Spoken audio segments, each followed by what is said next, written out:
Good evening. I'm here with Peter Sonski, the American Solidarity Party candidate for president. As we are speaking, if you want to check out the platform and principles of the party, you can go to solidarity-party.org under platform and principles. You might even want to do that while we're talking so you can look through some of these issues. Peter, how are you doing? I'm well. Thank you for the invitation to join you, Brad. Oh, you're welcome. Thank you very much for accepting. So I'm going to get right into it. So we had a conversation last fall, which I've had a lot of good feedback about. For some people, it was the first time hearing about the Solidarity Party. And I've gotten a lot of interesting questions since then. But since that has come down, the 2024 campaign has heated up for the Republicans and Democrats. There's been a lot of changes in the race. Of course, President Biden is no longer running for re-election. Now you have Vice President Kamala Harris. There were some big shakeups with the Trump administration, with the changes made to the RNC platform, which I know impacted some people learning more about the Solidarity Party. So, could you just give a rundown of like some of the changes that you've experienced, or what's new with the American Solidarity Party and your campaign? Well, actually, nothing is new with the American Solidarity Mhm. Party. As you cite, there's been changes in the two other major parties, but we are standing on the same principles that we began with. And I don't think that those principles ever need to change. Those principles are enduring and they begin with a foundation for respect for human life. Um, I realize that there are many who, as the campaign advances, are taking more careful are paying more careful attention, doing more to evaluate their options this fall.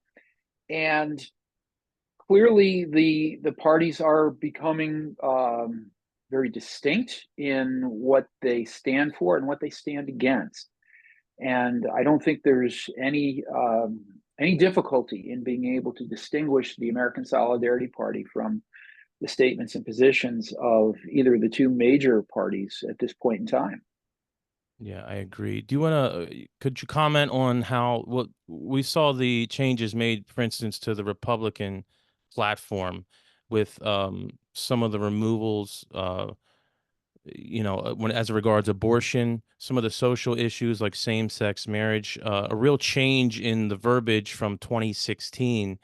And as you said, the American Solidarity Party is standing on firm principles, but that seems not to be the case with the two major parties. Um, Related to that, I've seen just based on the kind of I can call the temperature on social media. Correct me if I'm wrong. It seems like the Solidarity Party is getting a little more attention this time around from people who would be maybe normally vote for Donald Trump or normally be considered Republicans or conservatives. Is that the case you're finding? Well, I think there's certainly been new interest in the American Solidarity Party among those in the pro-life movement, Hmm. definitely. Um, as you said, Donald Trump's pronouncements with regard to his position on abortion, especially with regard to the sale, continued sale, and continued FDA acceptance of the abortion drug mifepristone, has troubled a number, and rightfully troubled a number in the pro-life movement. 60% of abortions today, roughly, are as a result of this drug, chemical abortion. He's also been critical, most recently, about the ballot initiative that would safeguard life in Florida, his home state, and that's Amendment 4. He had been critical of a 6-week ban on abortions previously, termed a heartbeat bill, Hmm. heartbeat legislation in Florida. Those are very troubling positions. He's also been very supportive of IVF, in vitro fertilization, which of course results in the death of multiple embryos. So these are all positions that are contrary to life. Hmm. With regard to his position on marriage, these are these are trends that we've seen. He hasn't been as outspoken with regard to them, but it's more and more evident that he does not value the traditional position of marriage being a union between one man and one woman. I would go back and just add that with regard to the changes that have been made in the Republican platform, what I think is most surprising to me, at least, is that none of these changes were absolutely necessary. Mhm. If you look at it historically, it's been decades since this language or language very similar to what was removed has existed in the Republican platform. It was it was a statement of support for those that supported the party, those in the pro-life movement, for example. It was, some have termed it aspirational. In other words, it was the vision that we all long for, even if it wasn't the reality Mhm. of the policy that we're proposing at this point in time. So what I'm saying in setting this up is that none of it had to be removed. It was always understood that it was a bit of an olive branch to the pro-life movement. But apparently, Donald Trump believes that because he appointed three justices that overturned the Roe v. Wade decision, that the pro-life movement is beholden to him and that he owes them nothing anymore. Yeah, I agree. I think the sentiment that as us here on the ground in the pro-life movement, working with young people, working in the parishes, working on the streets, helping out with the pregnancy centers, doing things like that. Kind of the feedback it seemed like we were getting from elected officials, from the RNC, from other people who are traditionally like pro-life. I don't know about stalwarts, but they tend to be the ones, at least like you said, that commit to the verbiage. Like they hold out the olive branch. It seemed like the sentiment was like, we're going to get your vote anyway. Like we can take you for granted. Like where are you going to go? Are you going to go over there? Because we're not going to do that. And I know that sent a lot of people looking for some different options. I had heard about the Solidarity Party a few years ago, and since in just the past handful of weeks to months, I've had people personally ask me about the American Solidarity Party. I've seen a lot of things online about that. And like you said, it's just curious as to why the language needed to be removed, because it seems like it's a step backwards. I mean, why remove it from the platform in 2016? Like we know the current state of things. Um, there ought to be something in politics that is aspirational, that is reaching for the good, that which is for the common good, like we talk about. And My offer to you, Brad, is that the American Solidarity Party is a reliably pro-life option for voters this November, and as far as I'm concerned, beyond. I didn't enter this race with a knowledge that I would be competing neck and neck with either of the two major party candidates, whoever they ultimately would be. But I did enter the race with the belief that these are principles that are good for America. And whether I am elected or not elected, I'm not going to step backwards from those positions that I believe in. So if this is an effort made by Donald Trump to endear himself to a new percentage, a new pocket of voters, I can't say. But what I can say is that I'm standing for what I believe mhm, and what I think is right for America. yeah, I think and I'll move on from the life issue in particular, but I think the shame of that is I don't think the political calculus works out. I don't think he's going to get the payoff he's looking for. I don't know. That's just my intuition that he's not going to get what he's searching for there as far as new Brad, voters.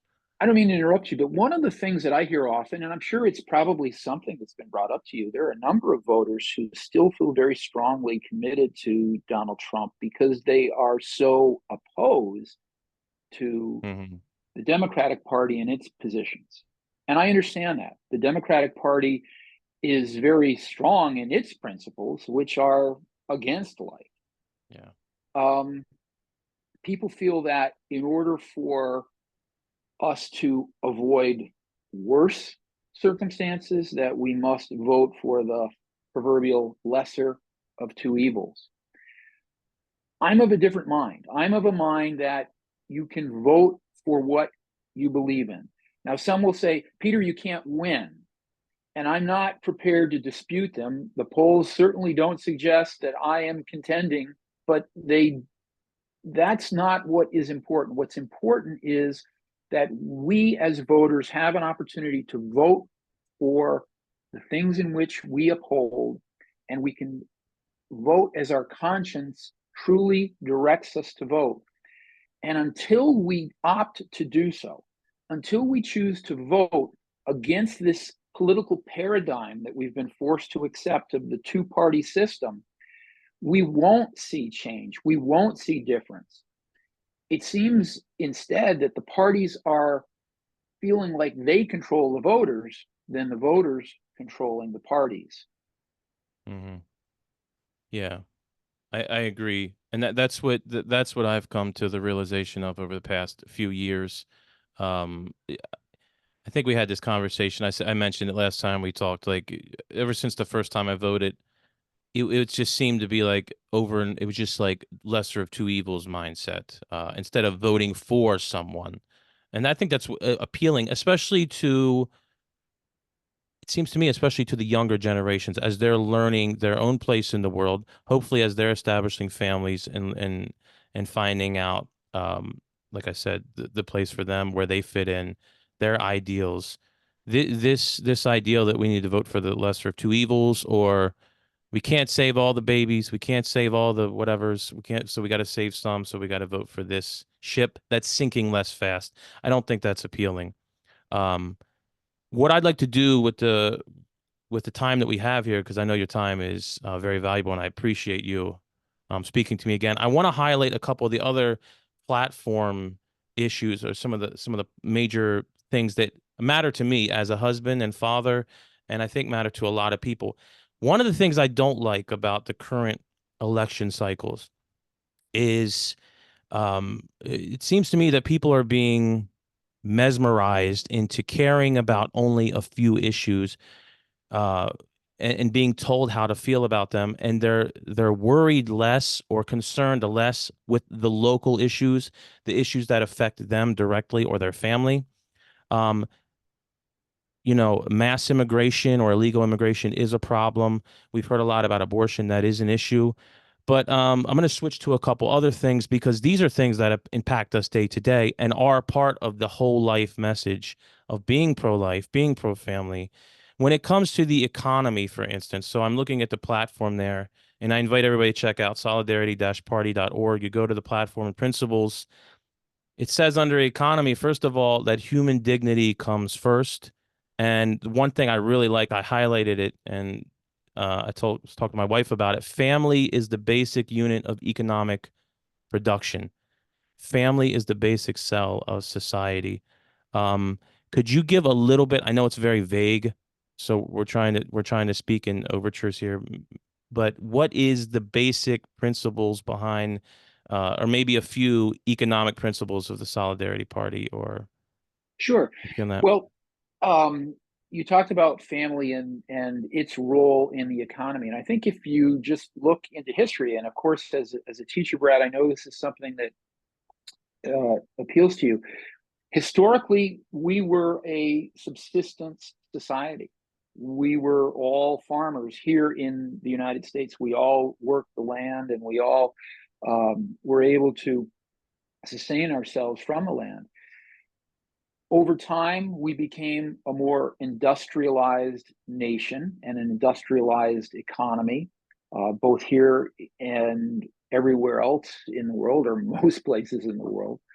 And what changed was we went from that subsistence economy to the role of a single breadwinner, or now two breadwinners who are going out and supporting their family, having to earn wages in order to be able to provide for a home and food and transportation and medical care and all of the necessities.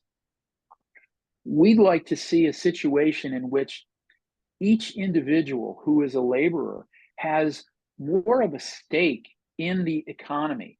So we propose the term subsidiarity, which means a decentralization. We propose the term distributism, which means basically that everyone owns their share of the means of production. These are unfamiliar terms to most because they don't often think about economic theory. But the simplest way to describe it would be this. Today, we've got a number of individuals who are going to work 9 to 5 to provide for their family. And we've got a much smaller group of individuals that are owners of a lot of that industry and who are very, very wealthy.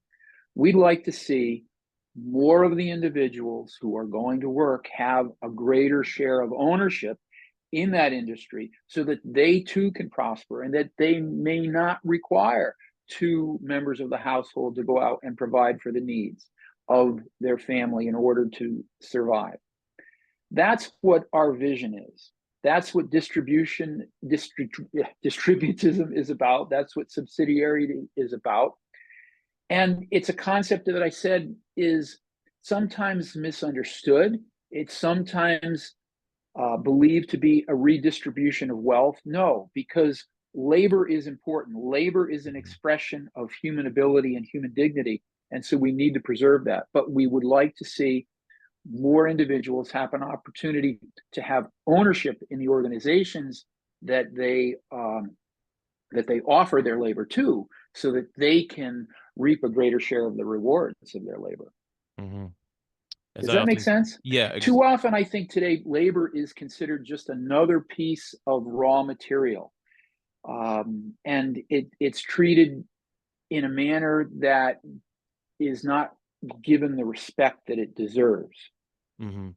Well, labor, you're exactly right. I mean, if you go, I'm Catholic. I know you're Catholic too. So if you go to the rerum novarum, you go to Catholic social teaching, there's a rich history there. It's a natural law view of anthropology of mankind, but labor precedes capital. And so the person, the family precedes the larger economy. Like you already mentioned subsidiarity.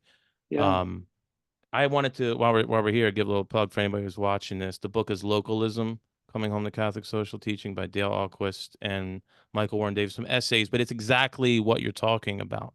good book. Yeah. Here's another way to think about it. There are different groups of stakeholders in our economy. There's a stakeholder that is the laborer. There is the stakeholder that is the business manager or business administrator. There's the stakeholder that's the owner. There's the stakeholder that's the customer. It seems to me today that the focus is first and foremost on the stakeholder that is the owner. And sometimes that's, there are many of them. They are shareholders, actually. Mhm. The public corporation is owned by many shareholders. That's where the focus seems to be. To me, a business should be focused first and foremost on its employees and its on customers, and less so on its profits and bottom line.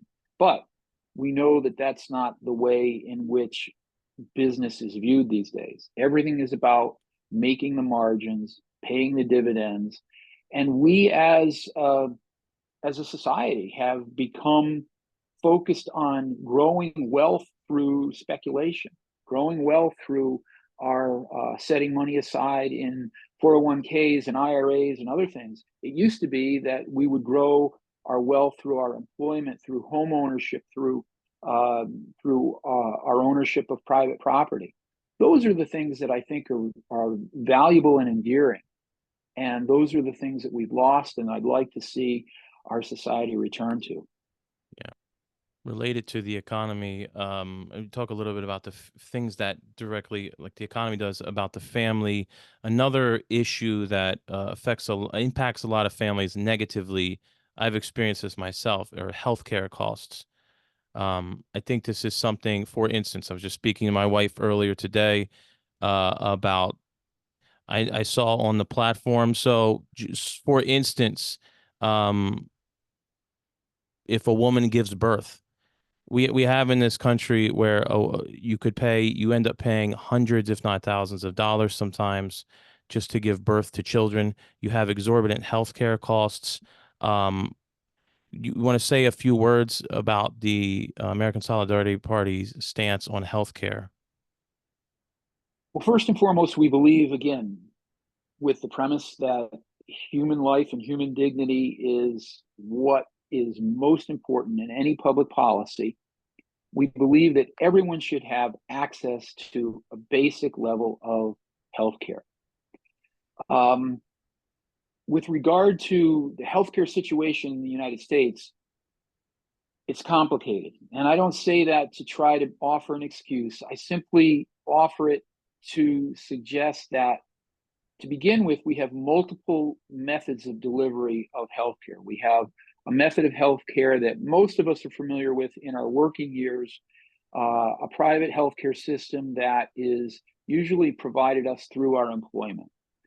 We have a healthcare system for people who, like myself, are advanced in years that is government supported through Medicare. We have another government supported program that we offer to our veterans. And then we have another government supported system that is offered to people who are indigent or who in need, called Medicaid.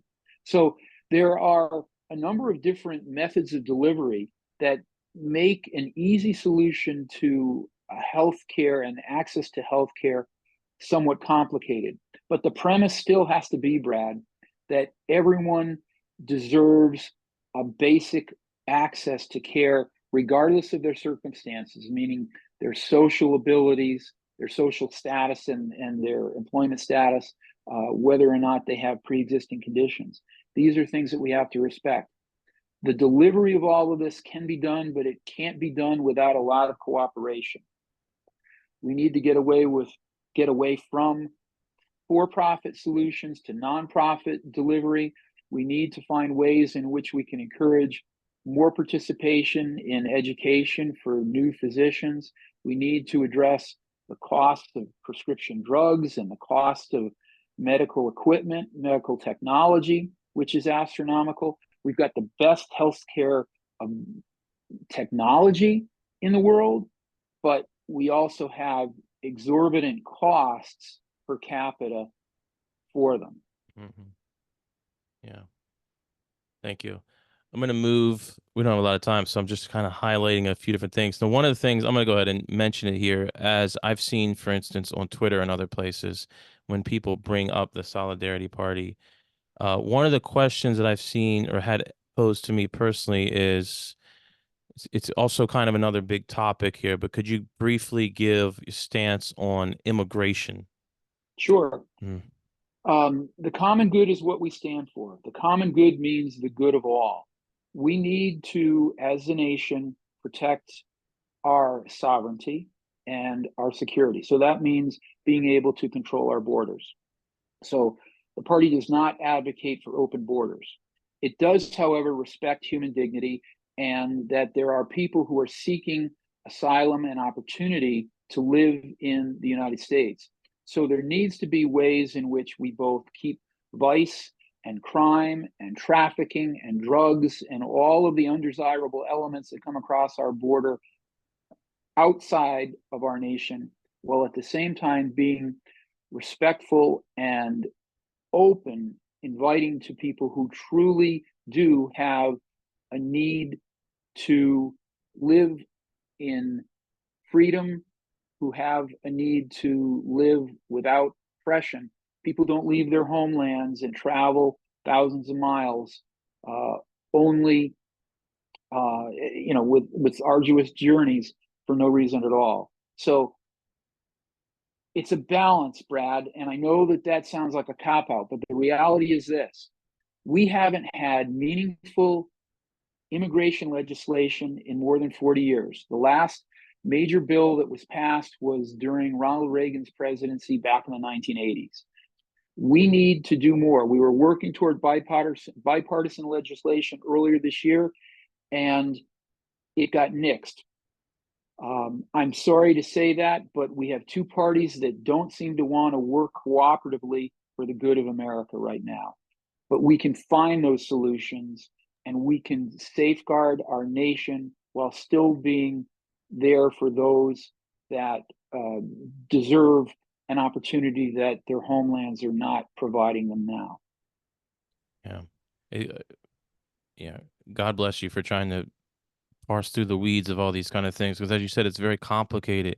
And what we have to keep in mind is like the interconnectedness of the, for lack of a better term, global community, the way that, American influence abroad can affect things like immigration or illegal immigration. And what we want for everybody is to have their own family, their own dignity in their own place, their own land, things like that. It's very tough. It's just troubling to me that so much of the, as I said, so much of the language is becoming divisive, almost violent, violent towards children in the womb, violent towards immigrant, violent towards certain other nation states. The tone is very violent, and so I think it's a breath of fresh air. As you said, some people say like, well, that's a thrown away vote, that's a wasted vote, or what are we doing here? But to see a party that stands for principles, that has nonviolent resolution, that philosophically sound like the American Solidarity Party. Mm-hmm. I appreciate you running for president. I appreciate your time here. Um, and Let me and say that a yeah, vote for a third party, Brad, is measurable. It's one thing if you say that you don't believe that that vote is an effective vote, but I would offer to you, if you're choosing to vote for the lesser of two evils, if you're voting for either the Republicans because you don't like the Democrats, or the Democrats because you don't like the Republican, or the Republicans, or either of the party's candidates, no one knows that that is your motive. If you vote for a third party, your vote is measurable. That empirical vote is registered, and people can look at it and say, I choose neither. What you stand for is not what I believe in. that's exactly right. And so they will see, the parties will take notice if enough people stand on principles. Um, I know currently before we leave, there was initiatives out to get so many signatures in state by state to get you on the ballot, actually listed on the ballot and not as a write-in. Um, do you know if there's a place people can go and check out? Is there like a map on the website where they can see if they have Yes, to write in? yes. My own website, you mentioned solidarity party.org. They have a map. My own website also has a map, petersonski.com. You can go in and look where we have a status as being a printed option on the state ballot. You can go in and see where we have what's known as write-in status. Many states require you to identify your candidacy, and if they know of your existence, they will tally the votes on your behalf. So someone that goes in and votes for Mickey Mouse, for example, obviously is not going to be tallied. But if there are individuals like myself who, because we just don't have the benefits of the two parties that are controlling the political system to get ballot access in all 50 states, we nonetheless can identify ourselves and have the secretaries of state tally votes on our behalf. Hmm. Thank you. Well, as everyone should do out there, if you're listening to this, if you're watching this, vote your conscience. And my advice would be is vote for something rather than against something. As you said, make your vote count. Mr. Peter Sonski, thank you for your time. Any closing thoughts or I like your last statement. Vote for the greater good rather than the lesser evil. amen? All right. This is Peter Sonski, American Solidarity Party candidate for president. Mr. Sonski, thank you very much. Good to be with you, Brad. God bless. Thank you.